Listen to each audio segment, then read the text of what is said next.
Popcorn World.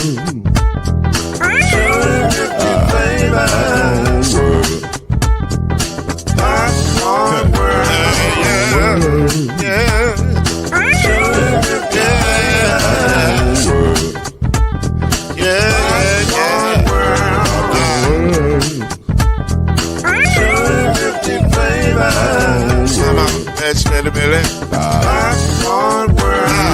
Can I make you move now? Yes, I can. So you can get this move in a bag of a can. Put the big Robin World and the holes in your hand. Popcorn World. 250 flavors gonna make you smile. 250 flavors gonna make you smile.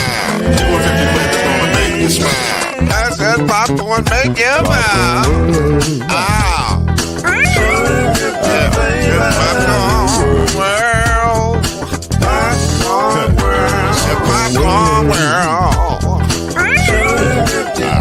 It's a popcorn world. It's a popcorn world.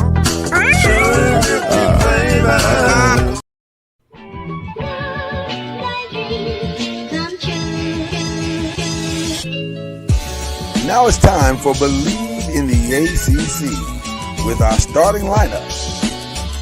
From Florida State, number 17, Charlie Ward.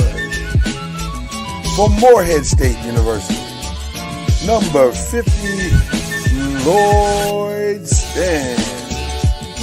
And from Murray State University, number 2, Kendrick Haskins.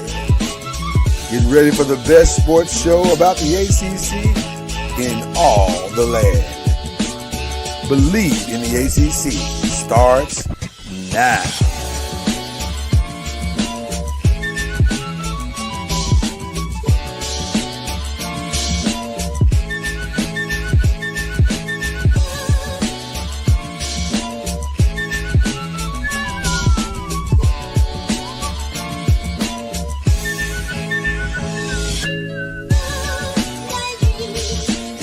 Tell you, I got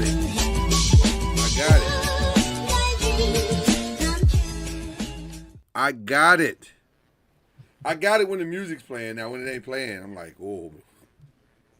But I got it. I got the whistle down now. I didn't hear it.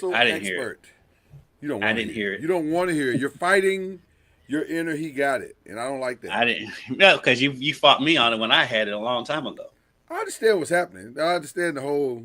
Listen, I can't create my narrative. I got it first.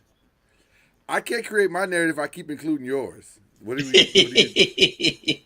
That's not how it works, Kendrick. You know that. Okay. By the way, that's Kendrick Haskins. I'm Lloyd Spence. No Coach Jr. today because he is focusing. Coaching. He's locked in on Kennesaw State. He's coaching. He can't do this and beat Kennesaw State. He's got to lock in. So he's playing more of a Coach Jr. role than he is a podcaster today. But he'll be back. And he did send his picks, which we'll get to in a little bit. So there's that. All right. We're both Kentucky guys. Kentucky by meaning the state, not necessarily the team, but the state. And there's a thing that we hear every year around the first Saturday in May. And down the stretch they come. That's where we are this morning. We are in November. The games matter even more than they did back in September. And the field is now much clearer. Sort of. Sort of. Kind of. A little bit. At least we know who the horses are. How about that? We kind of have an idea of who the horses are, more or less. So we'll get into that this morning, right off the top. Week 10 revealed quite a bit. Louisville once again avoided the horrific upset, trap game, whatever you want to call it, in beating Virginia Tech. And let me say this. Louisville has become, in my humble opinion, one of the most frustrating teams in the ACC by far. Because, and I'm curious to know, Kendrick, how you feel about this. I've got a team more frustrating than Louisville. You got one more for okay. I say they are in this regard. Probably talent-wise, when everyone's healthy, probably the most offensive weapons in the ACC, and I'm not sure it's close, especially in the running game. Like they got 5 legit running backs. Mm-hmm. They got a first-round wide receiver. The quarterback is, he is what he is. But you put it all together, you have an incredibly dynamic team. The problem is they have not looked like that in 2 halves all season long. They have not put together a complete game all season long, and that is very, very frustrating if you're a Louisville fan. I remember there was one of my favorite Netflix shows is Rhythm and Flow, and in the first season, one of the girls who was the front runner was on stage with Tiana Taylor and forgot her lyrics. And I remember the eloquent prophet T.I. said, "You tried to F that up. You tried." and that's kind of how Louisville was on Saturday. Virginia Tech jumped out to a 16-7 lead in the first half, and everybody was like, "What? Really? Virginia Tech?" Yeah. And then Louisville came out and scored 21 unanswered points and didn't allow Virginia Tech to score. And I was like, "Come on now, why are y'all doing this? Why are we going through the motions like that? That's crazy." But that's Louisville.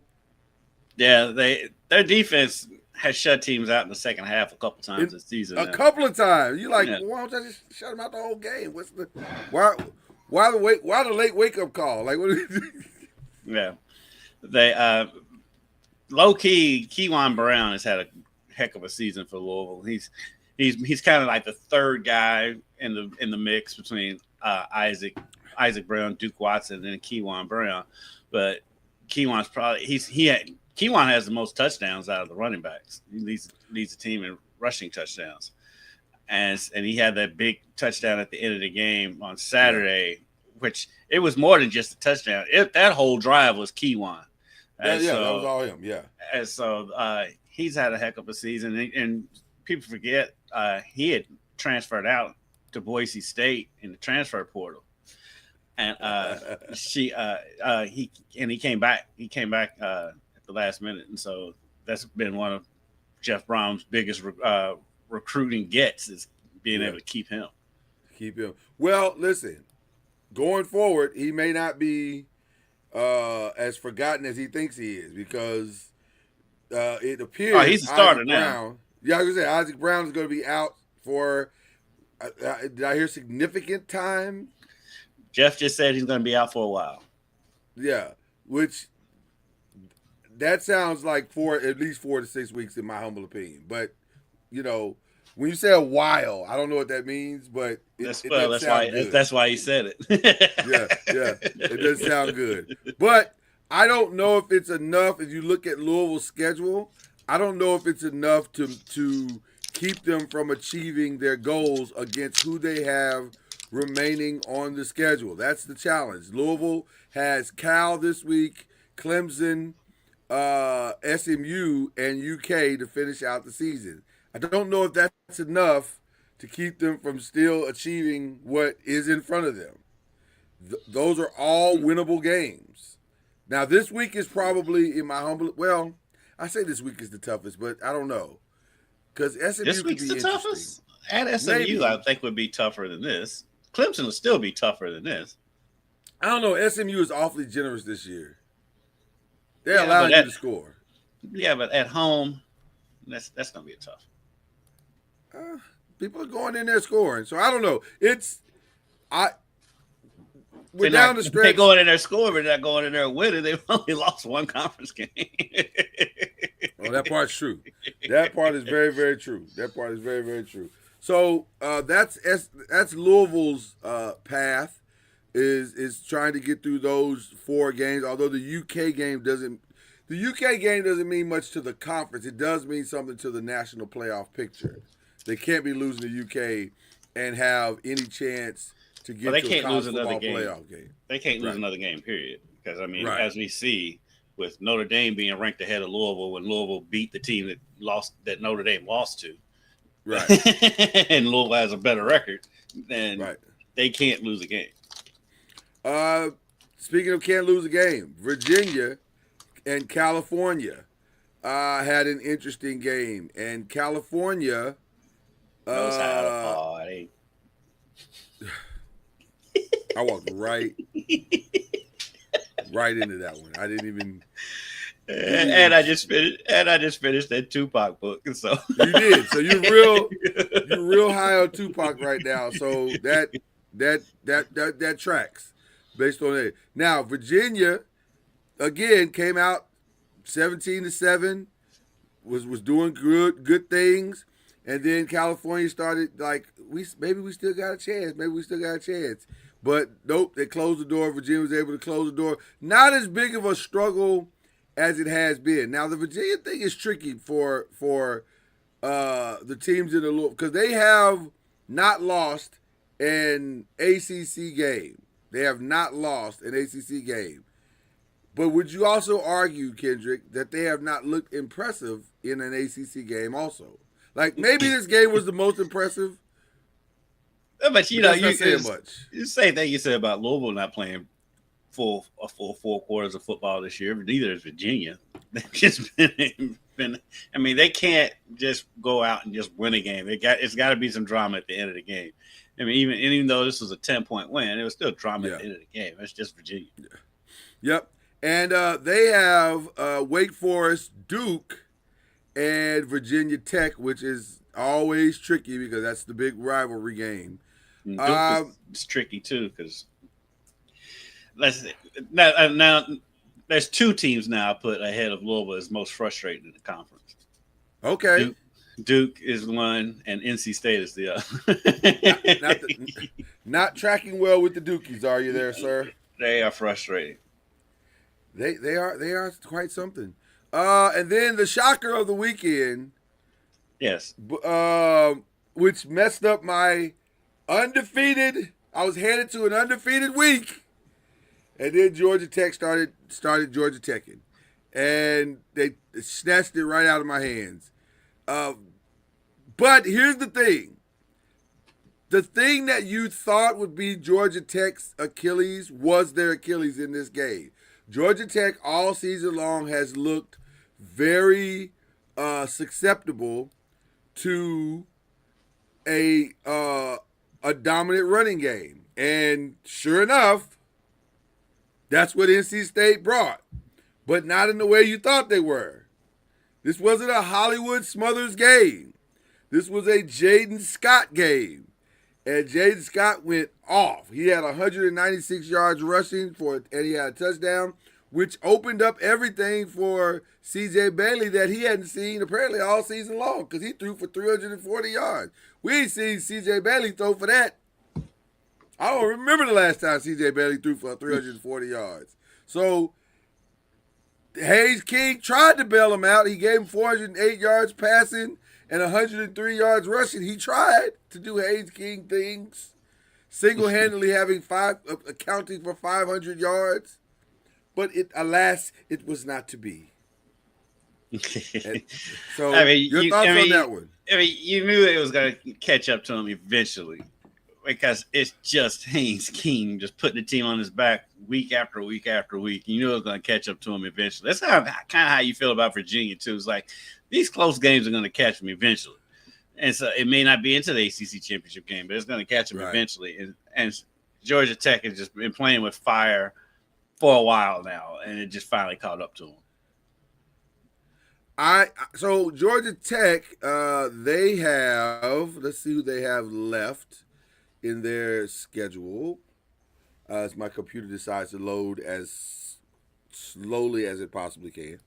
Yes, there we go. Georgia Tech has Boston College, at Boston College, Pitt, which is a very, very challenging game now because Pitt has decided to start playing football in the second half of the season.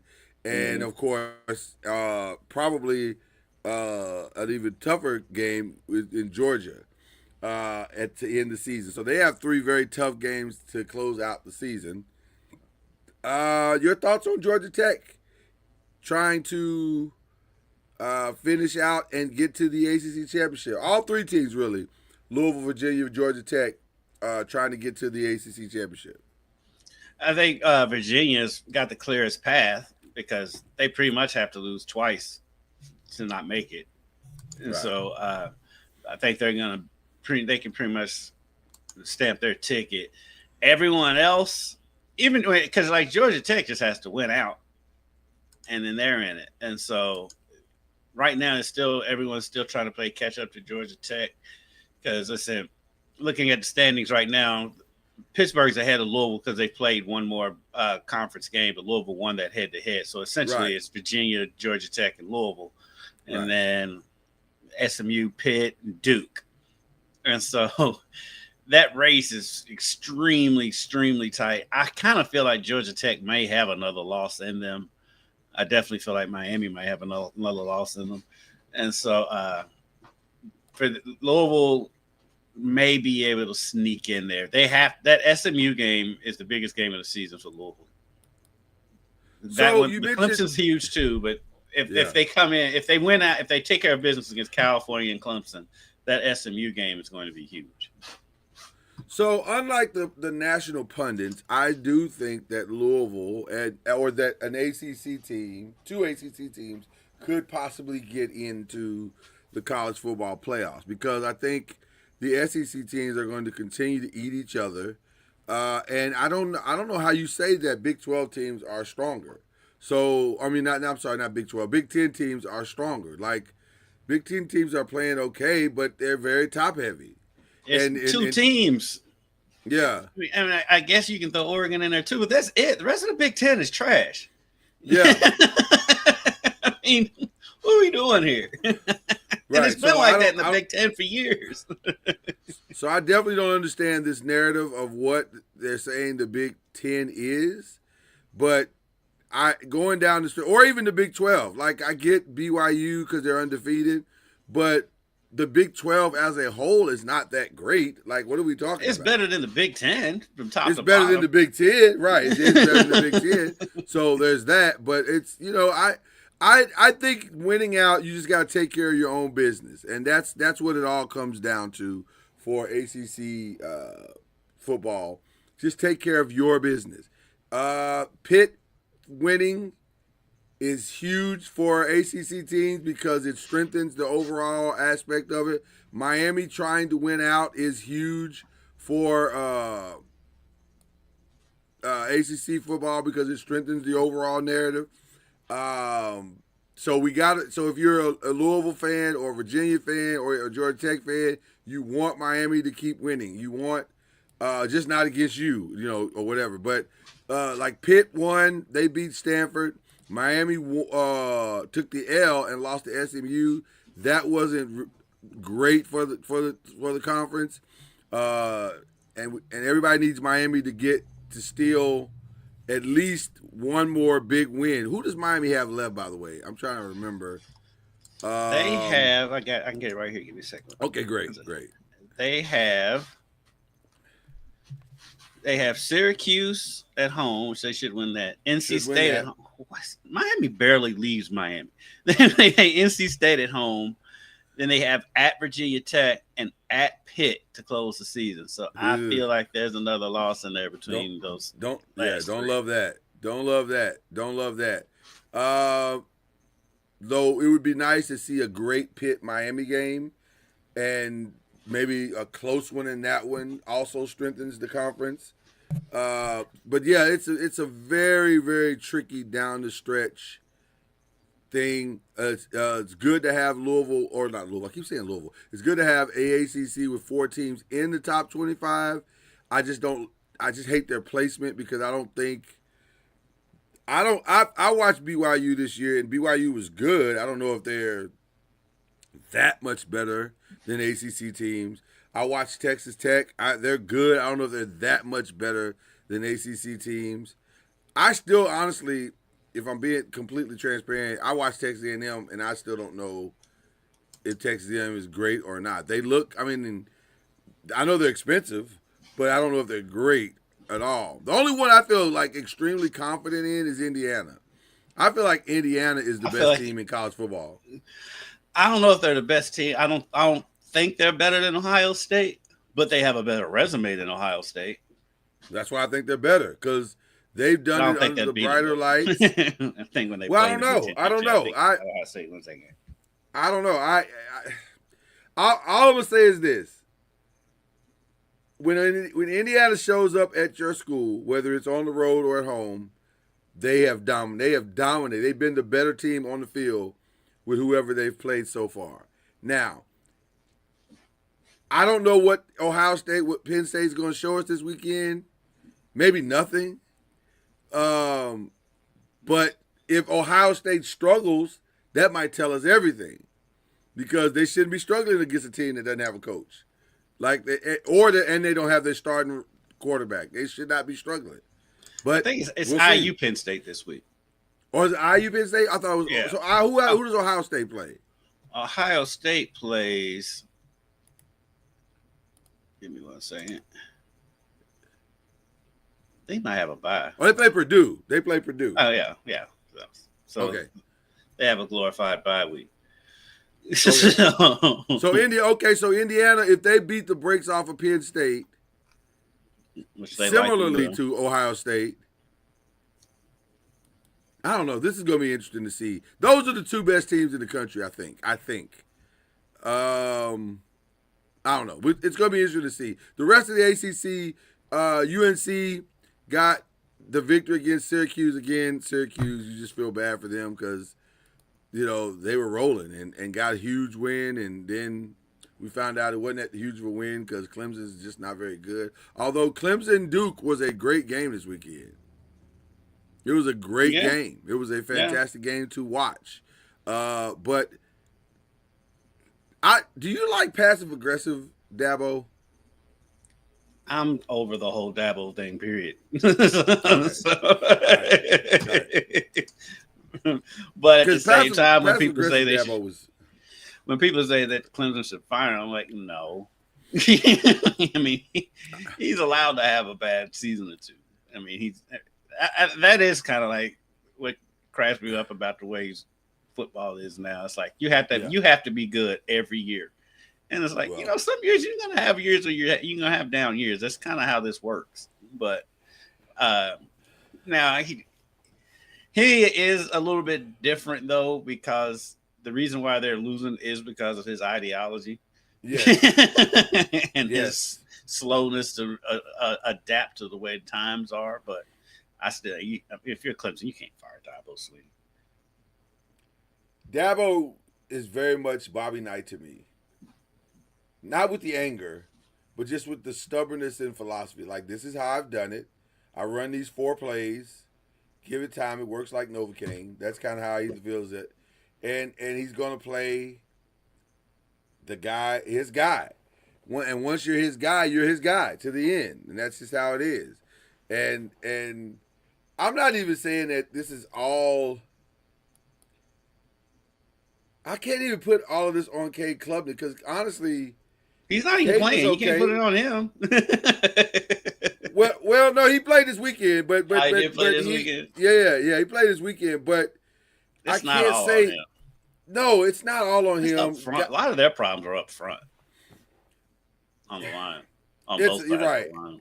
It's a lot of stuff. First of all, I think the much vaunted Clemson defense was wildly overrated. Let's start with that. I just don't think their defense has played well at all. And it's evidenced by giving up 46 points. mean, that defense hasn't been the same since Venables left Oklahoma. Yeah, 100%. So and then losing key guys in the offense, and they haven't been able to really manufacture the running game consistently in the way that they needed to. Although it was a little bit better in totality this weekend. I think they had 175 yards rushing total this weekend, but it was definitely by committee. It wasn't one person dominating. I think Adam Randall led everybody with 89 yards or something like that. But I just think they're missing the Clemsonness of it all. And the other thing is, with the transfer portal, you're not playing freshman on freshman or 5-star on 3-star. You're playing, we got experienced guys, and your 5-stars don't know as much as my guys. My guys who've been here 2 or 3 years. So it's my transfer portal versus your quote unquote elite. And by the time your guys get to be elite, my guys are 3 years elite. Mhm. So it's just a lot of it's just we're not intimidated by you guys anymore. There people are going into Clemson and beating them in Clemson. I think Louisville beating them in Clemson last year knocked the shine off of Death Valley, knocked the intimidation off of Death Valley because they've lost 2 or 3 games this year at home. 2 or 3 they games. Lost to Syracuse at home. They lost to SMU at home. Yeah, it's Rocky hitting Drago and making him bleed. See, he's just a man. So and that's kind of where he's just a man. So that's kind of what it is, and then they have been able to get past that. Notre Dame, no problems with Boston College. Wake Forest, no chance against Florida State. Wake Forest is another confusing team. This team beat SMU 2 weeks ago, and couldn't buy a touchdown against Florida State. Didn't even score until like the fourth quarter. It was crazy. They just did not show up for that game at all. Was it just because it was a night game? Is that what it was? Maybe, I don't know. There was a weird game. It was a very weird game. But yeah, Wake Forest. I don't know what to think about Wake Forest. So with that being said, I almost forgot about the BLEAV in the ACC games. We all went Ole Miss, and that was an easy call against South Carolina. South Carolina has a great quarterback stuck in purgatory because they can't. He has gotten no support from the rest of his team all year long. Yeah, and he's just there doing the thing, trying to survive. And so Ole Miss beat them. The Oklahoma-Tennessee game was really good. It ended really well. Like I'm surprised that Oklahoma was able to pull that one out. It's Tennessee in a big game. I'm not surprised. It's Tennessee in a big game, and Tennessee has a very substantial philosophy backed by the data that Tennessee can't win a big game, i.e. LSU. Utah, Cincinnati. Cincinnati wasted their game day opportunity because Utah beat the brakes, and that one was over early. Yeah, I was surprised that Cincinnati just did not show up for this game. I was stunned by that because they've been playing well all year. Yeah, I mean, I'm not surprised that they lost, but just a complete dud. It was a very much a woodshed moment for Cincinnati. They got taken back there. So, thanks to Georgia Tech stopping me from my undefeated situation instead of being able to go undefeated and take the lead, I have my half game, I guess. Am I a half game up or half game back? I can't tell. I think you'd be a half game up. Am I up a half game? I think so. Because you have one less loss. Right. That BLEAV in the ACC game is saving lives out here. Let me just tell you that right now. It's hard. I guess you'd be up. Yeah, you're definitely up because you have one less loss. But. Right. So it's going to be interesting to see what happens for us down the stretch as well because I don't know. These games are getting. I'm gonna be honest with you. Yeah, we're picking better. If you're betting with us, you're killing it out here in these streets. But also, we'd be lying if we said these games were getting easier to pick because they're not. Like we're in the window of upset, and it's a big old gigantic window. So I don't know. Just all we can tell you is do the best you can with what you hear. There's that. So with that being said, week 11 is upon us. But before I ask Kendrick specific questions about specific teams and specific games, I want to ask him what he really truly thinks is going to happen coming down the stretch in the ACC. I feel like Virginia is going to lose a game somewhere. I feel like Georgia Tech is going to lose another game too. And so, like I said, that Louisville SMU game, I think, is going to decide the second team in the ACC championship. I think Virginia is going to be fine, but I think that Louisville SMU game is going to loom huge, especially because if Louisville wins that game, Virginia's definitely in because Virginia beat Louisville, and so and the tiebreaker scenario that's out there is so wild that I would love the chaos if like all of these teams have one loss in the conference. Yeah. I don't know how you decide it, but I mean I like chaos, and so I like to see what happens if every team has one loss. Yeah, it's still wild to see Clemson at the bottom of the ACC. That's right. They are definitely at the bottom. I talent-wise, on both sides of the ball, it feels like this is Louisville's to lose. Or if Louisville takes care of business on both sides of the ball, they should have no problem. Right. They should be in the ACC championship game. How do you trust Virginia? How do you trust Georgia Tech? Because the Georgia Tech schedule is difficult down the stretch. And it's one guy. It's one guy. They have that Pitt game left. Virginia, on the other hand, I feel like they're going to lose, but like looking at the schedule, they shouldn't. But they shouldn't have they should have beat Carolina worse than 17-16. They should have beat Virginia. Well, I mean, Washington State worse than 22-20. U of L just gave them the game. And so you just don't know with Virginia. The funny part about Virginia to me is I was like, what is their secret sauce? And then I realized they have a 31-year-old quarterback in Chandler Morris. Like he's been there. He's been there forever. I didn't realize he was 24. He's 24 years old. Like, fam, at some point, like, with all due respect. Dude, I was looking on the Twitter machine earlier. I think it was on Twitter. It may have been IG. One of the two. There's a dude at JUCO out in California. I saw that. Playing with his son. Yeah, that's wild work. That is wild work. Like, let it go, bro. Let it go. Damn, go to the stands. Like, go to the stands. It's too late. Yes, let it go. Like, what NFL dream are you trying to still live at 45? Like, what are you doing? Yeah. Like, it's over. It's really over. Yeah, you got to move on. Move on. So, all right. So, week 11, here we are. No Friday games, so it's all Saturday at this point. And now U of L doesn't play next Friday. Yes, that'll be very interesting. That'll be very interesting. Because Clemson will definitely come in with an upset mindset. But before we get to that one, we got SMU, Boston College, a fight for the ages. It should be an easy SMU win, but But Notre Dame, I mean, Boston College gave Notre Dame a game. And so, and then they said SMU has been teetering just like Virginia. They lost that game to Wake Forest. I don't know, closest field goal you'll ever see.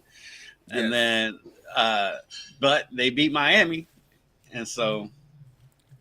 Charlie Ward has SMU winning this one on the road. I'll go SMU, but yeah, it's going to be a tighter game than you think.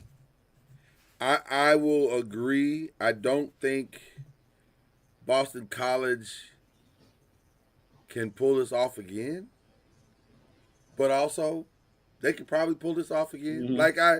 It all depends on which SMU team shows up. If both sides of the ball SMU team shows up, then they'll beat the brakes off of Boston College. But here lately, the defense, sometimes it stays at home, sometimes it gets on the bus and comes with the offense. So we'll see. We'll see. But I'm not like confident. I think the 11.5 is a bit deceptive. So we'll see. And then the weather's going to be a factor. 60 degrees, windy in Boston, we'll see. Windy, yeah, 60 degrees. If you can't play in 60 degrees, you just don't need to be playing football. Well, and it gets down that cold in Dallas. Well, it does. It does. It does. It certainly does. It's just, it's keep your eye on that Boston College SMU. SMU could easily play themselves. You going to Boston College? If you going to Boston College in November and get a 60-degree day, you thankful for that. Very, very, very, very, very thankful. Syracuse, Miami. I feel so bad for Syracuse. I really I do too. I say that every week. It's just they're just trying to survive the season at this It's point. amazing how the quarterback made that much of a difference in their season. I mean, all the difference in the world. It's just a completely different team now. I'm sure we're all going Miami on that one. Duke, UConn. Listen, You gone again. I used to say UConn was out here giving away W's for the contribution. That is no longer true. UConn is a solid 6-3, and this game is at UConn. Now I don't know what Pratt and Whitney Stadium is like. Will it be rocking for a Duke game, the Battle of the Brains? I don't know. If this was basketball, I'd say, "Wow, what an interesting fight." Okay.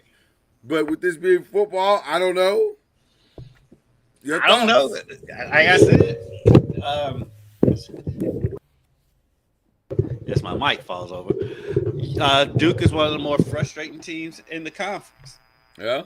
And so I wouldn't be surprised if they went in there and lost, but I wouldn't be surprised if they went in there and won by 2 touchdowns.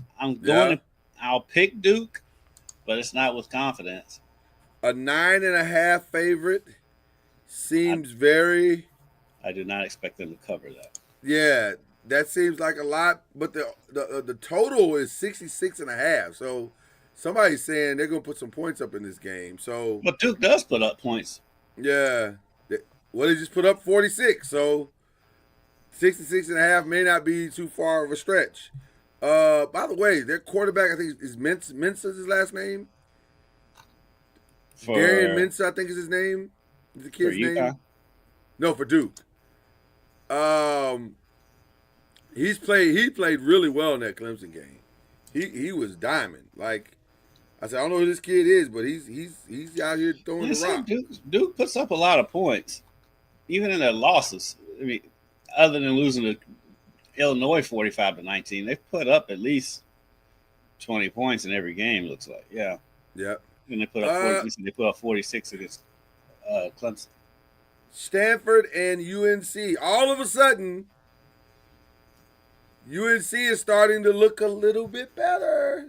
Yeah, they've showed improvement. I think they'll win this week. 7.5 point favorite. Looks like we're all going UNC on that one.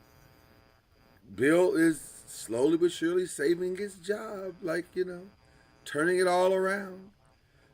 Wake Forest and Virginia. It's a night game, 7 o'clock in Charlottesville. I think that's an obvious. After what Wake Forest did last week, it's a no-brainer for me. You said no-brainer for you. Yep. I am going to say that Wake Forest wins this game. Really? I am. Because this is the kind of game they got beat 42-7 at Florida State last week. I completely understand that.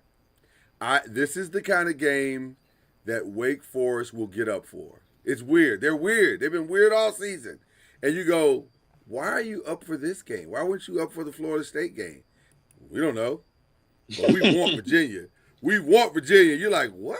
And I'm telling you, they are as weird. To me, they are the most frustrating betting team in the ACC because they get excited for games that you said it. There's no logical reason that they should have beat SMU. None.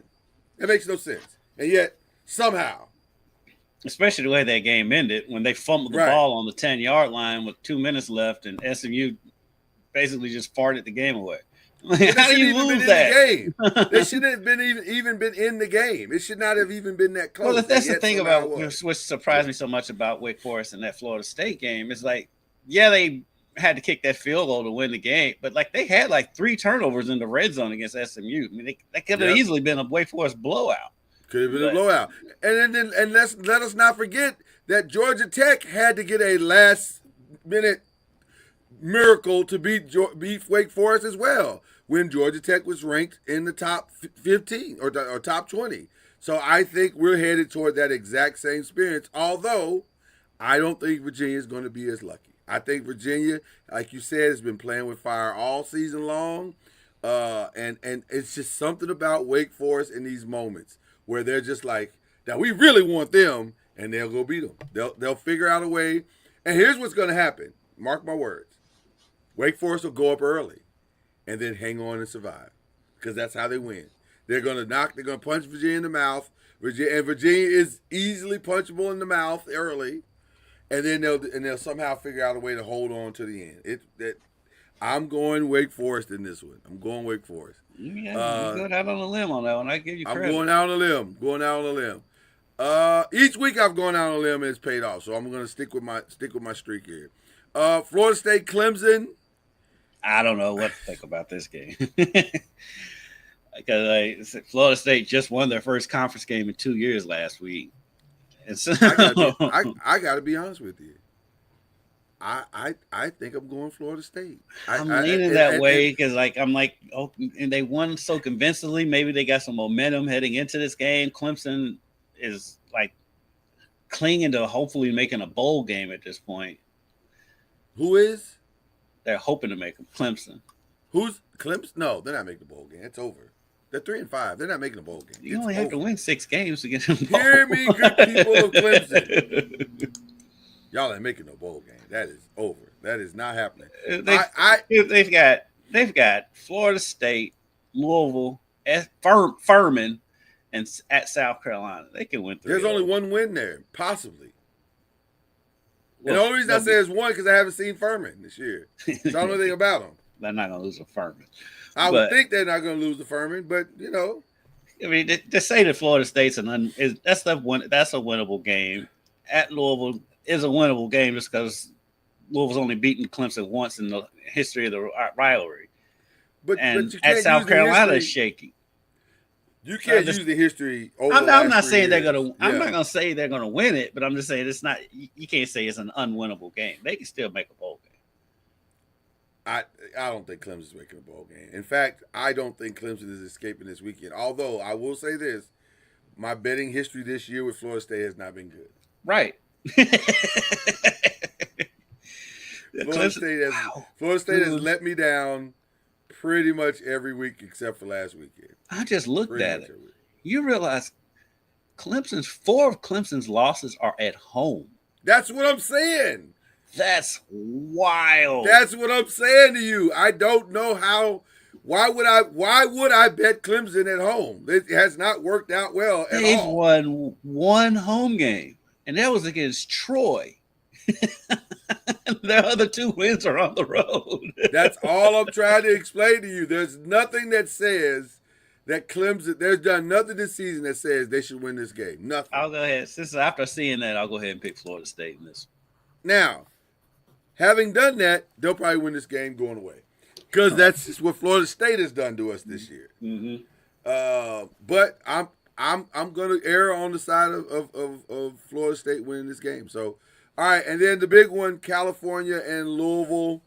That's a night game, right? It's a 7 o'clock game, Saturday night. 7 o'clock game, 6 o'clock game for me. I think Louisville's going to do well in this. I think they have the inside track. They are a 20.5 point favorite, which is wild to me because I don't know if Louisville is that against California. California has played better than that, haven't they? Like I think they have, and like Louisville hadn't beaten anybody like that. Is there something? Yeah, is there something going on with California that we're not aware of? Like is somebody missing? Some players missing? It's got to be. 20.5 is a lot. That's a lot. I don't know. I mean, I'm saying Louisville I'm trying to look at Louisville's largest win outside of Eastern Kentucky. They beat they beat Bowling Green, but like since they started playing like real teams, they beat Pitt by 7, lost by 3 to Virginia, beat Miami by 3. Get thrown under the bus like that. You know, Boston College by 14 and Virginia Tech by 12. So they haven't beaten anybody like that. So I wouldn't know. I'm gonna jump all over that. Yeah, that 20 seems That's crazy. insane. Like Yeah, I don't know about that, but I do think Louisville will win that game. But I don't know if I'd take the points. That feels like a trap. All right, so there you go for that. The BLEAV in the ACC games this week, not a lot of sizzle, if I'm being honest. Not a lot of sizzle. You got Georgia and Mississippi State. You got Tulane and Memphis, which will actually be a lot more interesting than you think it is because Tulane is actually playing pretty well. Matter of fact, their coach might not be there. He's not going to be there next year. He I probably was going to say, their coach is probably not going to be there. They surprisingly got blown out last week at San Antonio. Yeah, that was a weird game. UTSA, though, gets one. It seems like since their creation, they seem like they'll get at least one gotcha game every year. And I think that might have been their gotcha game. The game of the weekend is probably going to be this one, BYU and Texas Tech, because this one probably, well, I don't know, Houston's right there too, aren't they? If I'm not mistaken, Houston's right there in the mix. But this one will go a long way in deciding who plays for the Big 12 championship. And then I think this is the game day game as well. Yeah, I think so. Yeah, I believe so. And then here's Missouri once again, hovering around, playing just well enough, but not winning. Missouri's a weird team. Living in Missouri has got to be one of the most frustrating things because all of their sports carry the same ideology. Like, we're just good enough. Every single sport in Missouri, except for the Kansas City Chiefs. That's the only thing they got going that's consistently good. So I don't know. And then the last one is Oregon and Iowa, which on paper, Oregon should win in a dominant fashion, except that Iowa is actually in Iowa is an incredibly difficult game. I mean, that's the closest conference game I think IU's played was at Iowa. Yeah, it's an incredibly difficult because of the style of football. It's just a smash mouth football, and all that speed don't work when you're getting punched in the mouth. So, so I don't know which one you're taking. I think Charlie tried to hedge his bet, and it's not surprised me at all. he tried to hedge his bet. I think he took Georgia and he took two teams, I believe. He may have taken two teams in the same game. I'm not sure how that works, but let's see. Charlie took Georgia and Oregon. He wants one of the layups, is what he said. I don't know if Oregon, Iowa is a layup, though. I don't know if Georgia, Mississippi State is a layup. Right. I'm not sure. He can't have two games. He's got to be one of them. So we will choose for him. Which one do we want him to have? I say give him the Oregon Iowa game. The Oregon? Okay, I will be in agreement with you on that one. So he gets the Oregon game. Which one are you taking, sir? What time is that Georgia game? Oh, I got it right here. Oh, it's a noon game. It's a noon game. Ooh. If it was a night game, I'd lean toward Mississippi State. I would too, because it's what everybody's doing. But now, at Mississippi, they're probably gonna be at Costco. They're not gonna be. No, they'll be at the game. They fans show up. Mississippi State fans show up like that. Okay. Mm-hmm. Yeah, they have their cowbell and all that crazy stuff. Gotta have more cowbell. Let me see. Scroll the other games by again. Yeah. Tulane, Memphis, BYU, Texas Tech is a tricky one. Texas A&M, Missouri is a tricky one. And I'll go Texas A&M in that one. Okay, you going Texas A&M? Yeah. Okay. They've shown they can go on the road and win. Yeah, they have. I don't know. I don't know if I'm prepared to trust Memphis like that. That part, especially with them being included in the college football playoffs, it puts a giant target on their back. It feels like we're asking a lot of Memphis to block out the noise and the clear path to the playoffs. And go perform for the next 3 weeks. So I'm going to avoid that one. Give me Georgia in a statement game against Mississippi State on the road. I feel like I'm going to lose that one, but it's okay. It's all right. I have a strange feeling that Mississippi State's going to win that game, but I didn't want to pick it. I feel like I'm going to lose that one. As it's coming out my mouth. Maybe I should change it now. But I don't trust BYU, Texas Tech, and I don't trust Oregon, Iowa. I can see Oregon losing that game. I definitely could. Oregon doesn't have any good wins. They don't. Which is another reason why I don't know how good Dante Moore went from being a clear first-round quarterback, or at least a third-round quarterback, second or third-round quarterback, to there's a group of quarterbacks now coming out. Everybody's talking about the Jets and this deal that they just did, which we're going to talk about here in just a second. And like, they're going to have a good chance to get their quarterback in next year's draft. No, they're not. It's not a good quarterback draft. Right, because if they're going to pick their quarterback, who is it? I'll wait. Who's the guy? I guess you picking Dante Moore? I guess Mentor out of Oklahoma. Oh, I know. Mateer. Yeah, Mateer. He was fine until he got hurt. Mendoza is playing the most solid. He's playing the most consistent ball. Yeah, but I don't love Mendoza in a NFL uniform. I think he'll be all right. He'll be okay. I'll say this about Simpson, although I don't know if he's coming out. I think he has another year. I think he's got another year. But I'll say this about him and his quarterback play. I see his upside. I can see some things about his game that make you go. I can see him being the number one pick next year. Yeah, there's something about the way he plays that makes you go, okay, I can see something happening here. But as far as guys actually coming out, you're not going with Klubnik. You're not going with Beck. You're not going with none of these guys. None of these guys are your guys. So, and I'll even go out on a limb and say this. I do not think there will be a quarterback taken in the first round of this draft at all. Maybe late, but yeah, not in the early picks. No, I don't think there's one at all. There's not one, unless somebody. Look, the Jets. What year is Sellers? What year is Sellers? I think he has another year. I want to say he might be in his third year. The only reason I say Sellers is because in shorts and a t-shirt, he's going to impress you. I fully expect that kid to go to the combine, run a 4.5, throw the ball 70, 80 yards. Like he will Jamarcus Russell that thing, and you'll go, oh my God, look at Lenore Sellers. He's got it all. Now I'm not saying he's gonna be a great quarterback because I don't know. I'm not in love with any of these guys. But he's the one that makes you go, But everybody else, absolutely not. The Jets might as well give those picks away.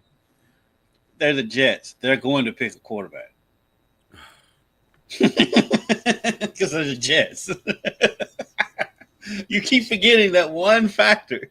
And guess what? You're 1,000% correct. You're 1,000% correct. They are absolutely going to jet that thing up. Okay. There's no way, ladies and gentlemen, that I would do a show today and not ask Kendrick about the trade deadline. That's just impossible. No, it's very possible you'd have done this show today without asking me about the trade deadline. No. Because we do other stuff on this show. And now we're in the other stuff. And that was the big stuff that happened this week. So I turned to Kendrick Haskins and say, your Cowboys went and got Quentin Williams. Jerry promised a big trade, and he went and got a big trade. What does it mean? I mean, I don't hate the trade. I see a lot of people poo-pooing the trade and saying they get an F and all this stuff. I'm like, man, that's ridiculous, by the way. Yeah. I mean, this guy's been really good in his career. I don't see how they gave up too much for him, but they had all those. They still have. It's not like they gave up all of their assets to get him. They had a bunch of assets because of their Micah Parsons trade. So, and you knew they were going to use it. You knew they weren't going to keep all those picks when they made the trade.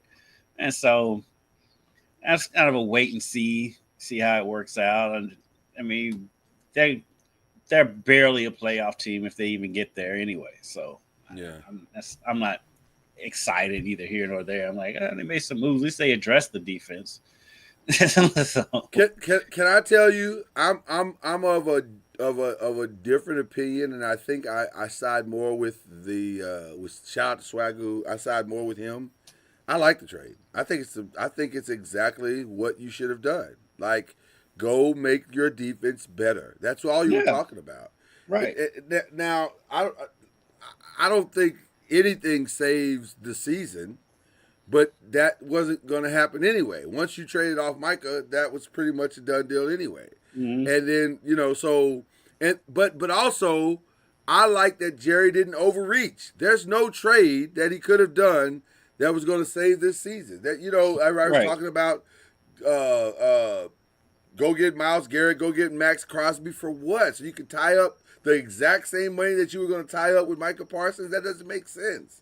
You got more needs than that. So I think a lot of times these guys or our media brethren who are supposed to be good at this and analysts and all this stuff, I think we treat football like it's fantasy football. And Yeah. that's just not how it works. You can't fix your entire team with one player. Hell, you can't even do that in fantasy football. If I'm being No, honest, because I'm sitting that's here. not how it works. I just looked at. I have a kicker out. I had to just go get another kicker.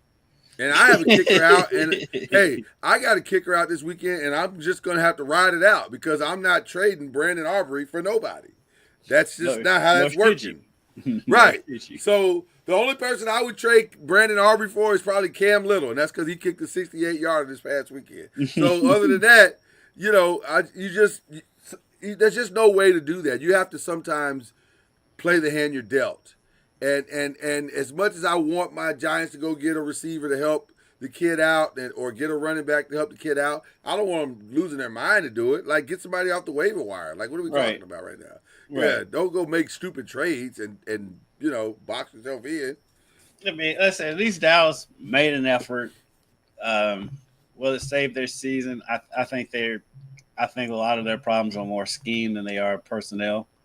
And so we'll see. I think he will make things interesting for them. I really do. Because he is a solid run stopper. But listen, when you're playing for the Jets, you're committing to being on the field 45 to 55 minutes a game. So your skill set is not going to be shown in that situation. Whereas with Dallas, he's going to get the most rest he's got since he's been in the league. Yeah. He's like, we get to sit out like 10 minutes. This is amazing. So you're going to get a whole different player. So I think it's a solid get by Jerry. I got to give Jerry credit when he does good things. And this was a good thing, I think. So I have no poo-poo for you. I have none. I'm happy with what you guys did. I think it's amazing. What do you think about my Lakers, man? First of all, that was the stupidest ending to a game I think I've ever seen. That was just I don't have ESPN right now, so I didn't see it. So the end of the game, the Lakers went up by like 4, and they basically have the game, or they're up by 4. San Antonio hits 2. Wemby's fouled out. All the Lakers have to do is inbound the ball. That's all they have to do. The game's over, and they win. Marcus Smart, not looking down at the ground, grabs the ball, tries to do a quick outlet pass. There's like 2 seconds left on the clock. He tries to do an outlet pass down the court to Rui Hachimura. He doesn't step all the way out of bounds. Which, by the way, that happens all the time. It happens all the time. But this time, he stepped on the line, and it was so blatantly obvious that the referee had no choice but to call it. So it was absolutely the right call. That gave the ball back to San Antonio. San Antonio now has 2 seconds to score. They get the ball to, I forget the kid's name, because he's not like a main star, but he gets the ball, drives down the lane. Jake LaRavia pushes him ever so slightly in the back. They call the foul. There's now 0.2 seconds left on the clock, or 0.4 seconds left on the clock. He misses both free throws. He misses the front of the 1-and-1 that would have. He's got to hit both of them to tie it. He misses the first one, so now he's got to miss the second one to give them a chance. He misses the second one. They miss the tip in, and that's how the Lakers win. It was the weirdest. Like he's like, this is just dumb. But nevertheless, they got the win, and which puts them, I guess, second or third in the conference because now the Thunder lost last night unexplainably to the Portland Trail Blazers, which is wild. So now we all of a sudden have a very interesting top of the conference in that the Lakers are number 2, Houston is number 3, Denver's number 4. This is a weird beginning to the season. I gotta be honest with you. As a Laker fan, you gotta be thrilled. You have to be because you're doing this without LeBron, you're doing this without Gabe Vincent, and you're doing this. And I'm not even sure how you're doing this. Stop mentioning Gabe. I like Gabe. I like Gabe Vincent. No one has ever said. Nobody's ever said we're winning because of Gabe Vincent. No, nobody's ever said that. But what makes the Gabe Vincent thing interesting is that you discovered this new kid, Nick Smith, who I didn't even know who that kid was on the roster, and now this kid's out here playing amazing. And by the way, it appears you've unlocked Bronny James all of a sudden. Bronny is getting quality minutes, being dunked on, notwithstanding last night. But a lot of people gonna get dunked on by Wembanyama. That's just how it is. Yeah. So there's no shame in that. But he's getting real minutes, like substantive minutes in the game. And he's making a substantive contribution. He looked fantastic in that Portland game. He was outstanding. So I'm just saying, it's getting interesting. It's getting interesting. Are you concerned at all that Oklahoma City got beat by Portland, or that's just boredom? Yeah, I mean, they're not gonna go undefeated. They're not going undefeated. Yeah, they're gonna lose a game or two. You're gonna lose a game or two. I think it was probably just boredom. Like, oh, that's right. We got to play Portland tonight. Yeah. Okay. Yeah. So they're young. Yeah. All right. I have very sad breaking news, like extremely sad breaking news. If you notice, I was looking down at my phone. I don't know if Kendrick was as well, but the second-year defensive end for the Cowboys, Marshawn Nealon, has apparently died this morning. Oh wow, I didn't get that. Yeah. No details have been released as of this moment that we're having here on this air. Thoughts and prayers are with his girlfriend and family, but nothing else has been disclosed. But he is a second-year player who literally just, I think, played this past weekend. So that is definitely a shocker. I don't know what has taken place. I assume by the unfolding of the day we will get more information, but that is a very, very tragic story. Also, what's going on there. Thoughts and prayers out to Eric Spoelstra and his family. He had a fire at his house. Yeah, I saw that. I didn't get a chance to. Apparently, it was a significant one too. Like it's not. Yeah, it wasn't like a massive small fire, heavily damaged. Yeah. Yeah, heavily damaged Thursday morning by a massive fire. There are no immediate reports of any injuries, and Spoelstra was not home when the fire started. Well, thank God for that. But yeah, this is a wild couple of days here, and obviously we're still standing in thoughts and prayers for the Louisville community and specifically the UPS family, who, if you've seen I'm sure you've seen the videos by now. Just a horrific, just terrifyingly horrific set of circumstances there in regards to the plane that malfunctioned, it appears, and went down the other day at Muhammad Ali International Airport. Yeah. International Airport. It's so weird to say. You know what I was about to say. Standard Field. But yeah, it's so just a wild week of activity all the way around. So please send all of your thoughts and prayers to Eddie and everybody who needs it right now. A lot of people going through some tough times in our country right now on a lot of different levels. I do have a question for you. I do have a question for you that I want to ask. Is Dak trash? Who? Dak trash? According to Draymond, did he call him trash? What was the exact phrase he used? I don't think it was trash. I think it was. What Draymond says. Well, it was just weird to me that Draymond went so hard in the paint. I was like, why is Dak catching these strays? Like, He ain't think about anything Draymond has to say. Well, I'll be honest with you. The first thing when I heard Draymond say that, the first thing I thought about was that commercial. Hey, stay in your lane, bro. Like, right. Draymond just do. says stuff. This is not what you do. I mean, Draymond, he's entertaining to me. He makes me laugh. I don't listen to nothing he has to say. Well, what was interesting about the statement was his point was because obviously the clickbait was out of context. So when I actually listened to what he was saying it's not that I think he's trash, is that I just don't think he's clutch. And I'll give him that. Right, in the most critical moments, he doesn't play well. And I said, okay, I can get on board with that. But Dak does have a lot of comebacks in his career during the regular season. But in the bigger game, those aren't against. I'm sure if you go back and look at the opponents, they're not exactly the cream of the crop in the NFL. Yeah, right. But I've said if it's a big game and stakes are on the line, Dak tends not to show up, and so that's not going out on a limb on that. But I don't even know if it's that as much as it is. It looks like it's that. I will say this: it does look like it's that for sure.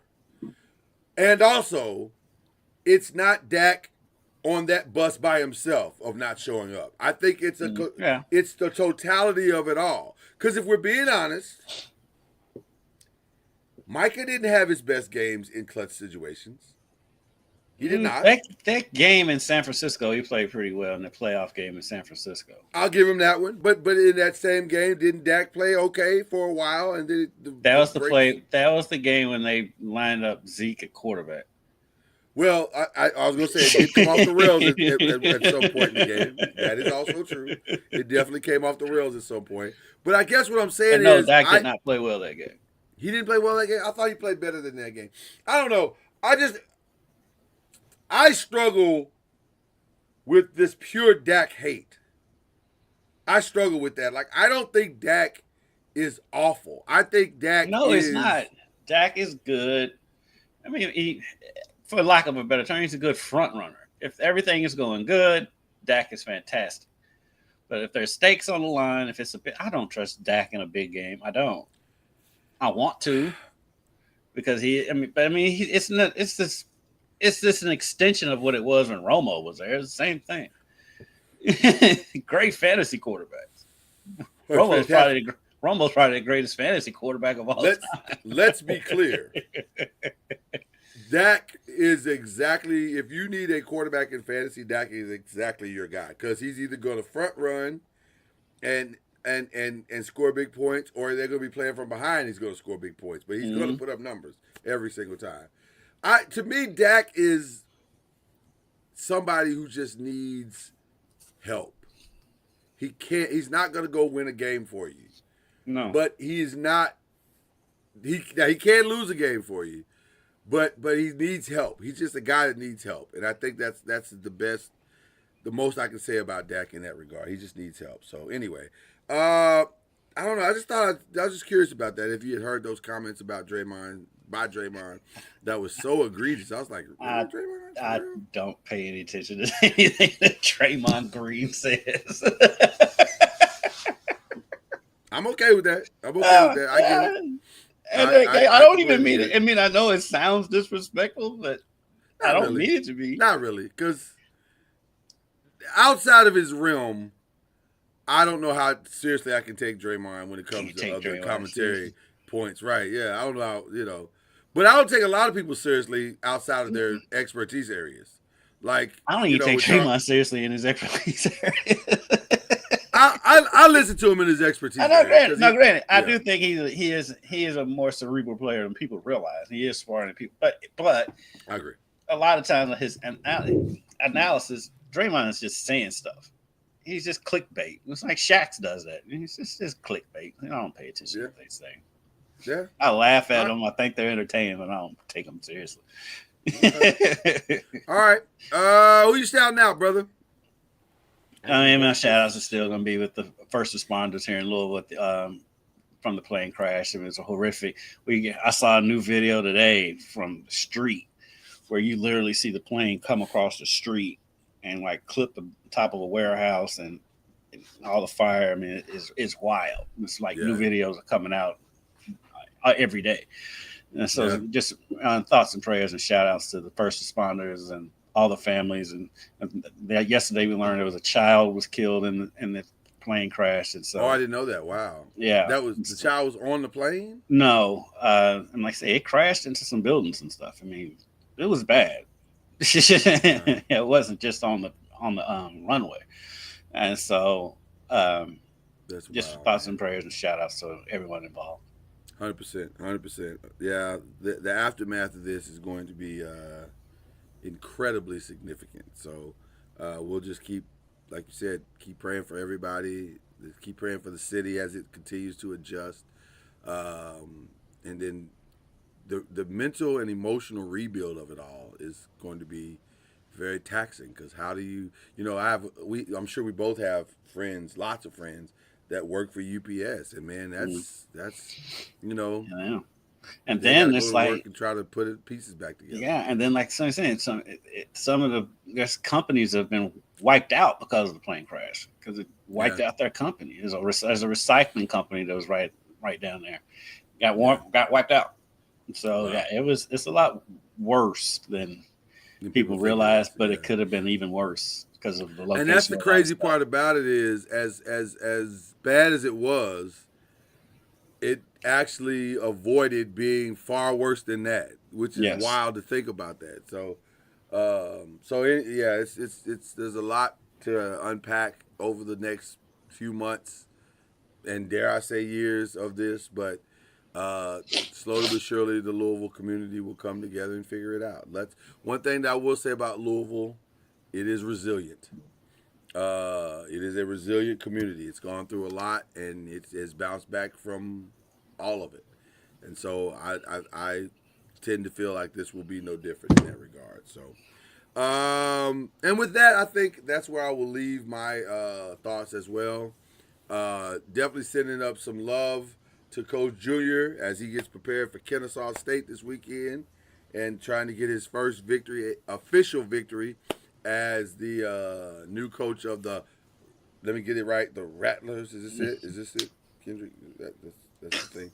I meant to tell you, we did have a meeting about your humble flex the other day, and And that was a humble flex. I still don't understand. It met all the criteria. No, it did not. You know, it did not. You asked me a question on who has. We was talking about who has Louisville. This is my Louisville, whatever banners around. Did I ask you that question? Go back and check the tape. Did I ask that question? No. We're talking about Will Smith. I said Will Smith deserves one of those, and I named everybody who has them. How's that a humble flex? Because you named all of your friends, Jack Harlow, Muhammad Ali. No. See, this is where it is. This is where the jealousy is coming in. Jealousy? Because if I didn't say Jack Harlow, none of this would have happened. And 100%. Because see, that's BS. It's nonsense. I do not accept that. And it's not gout. It's sciatica. He's got the gout. That's really why you got it. You got the gout. Everybody who voted that I had that I flex. Don't you put that evil on me? You're gout. Don't you put that evil on me, Kendrick Haskins? You got the gout. I have no gout. I ain't never met Jennifer Lawrence a day in my life. All right, I'll take it back. Diane Sawyer. I've never met Diane Sawyer. She has one. I have a question. A humble flex would have been me saying I've known Justin Thomas since he was 8, but that's not what I did. Okay, well then there you go. Now you just justified it. Now we're good. Your universe is now balanced out. We were so close because I was just about to take it back. I was literally about to take it back, but then you did that, and so now we're good. So we're fine. I was saying that would have been. I didn't. There was no reason for you to bring that up whatsoever. There's no reason to bring that up at all, and yet you did. So here we go. So really, that was just a preemptive humble flex. It was just a matter of time. So it worked out. God is never wrong. God is never wrong. He's never wrong. So I knew my spirit was leading me towards your humble flex. So there you go. All right. Enjoy your weekend, people. We want you to have a good weekend. Have a safe weekend. Remember those in need. If you can help somewhere, pay it forward. That'd be awesome because right now we need it. And love on somebody this weekend, and love yourself. So I don't know why I went all hallmark this then, but it's fine. It's fine. Cue the whistle, please.